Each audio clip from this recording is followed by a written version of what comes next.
when you have a brand new asphalt road, after a year or two, you put HA5 on it. Make it your treatment instead of plain old paint, fog spray, which doesn't do anything.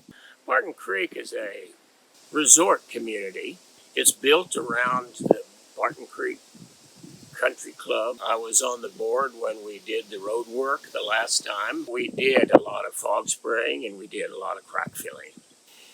The fog spray was nothing more than to make it look pretty temporarily, and the crack fill was for protection. Problem with the crack fill that we had was the cracks were not thoroughly blown out. You could actually come out and you could grab a hold of the crack seal and pull it up. We did a reserve study and determined that this road was in fact the most expensive thing we would have to do, and that we needed to maintain it. I'm a graduate engineer from the Colorado School of Mines. I have my master's degree from MIT, and I did an awful lot of project work, and so familiar with all petroleum, generally petroleum products. My background was still not sufficient to attack this problem, but it was sufficient enough to bring in somebody who knew something about it and to be able to judge their capabilities. So that's what we did.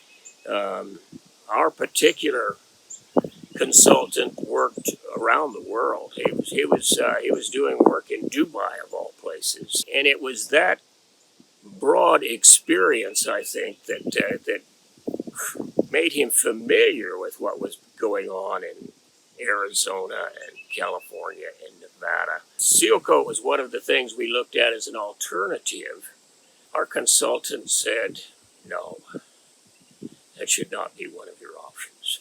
I went out to Midland, Texas, where a job was being installed. I saw the process. We did research on jobs that have been done in Las Vegas and other places, other warm communities. When this was put down, the crew came in and before they sealed the cracks, they blew everything out. They cleaned this street. They swept it up. They picked it up in wheelbarrows and hauled it off. I mean, it was clean. And I was pretty impressed that they were doing things correctly. I'd have to tell another board member that my experience with HA5 has been positive. What they should do is do what we did, get themselves a professional engineer, not just a professional engineer, somebody that understands and works asphalt.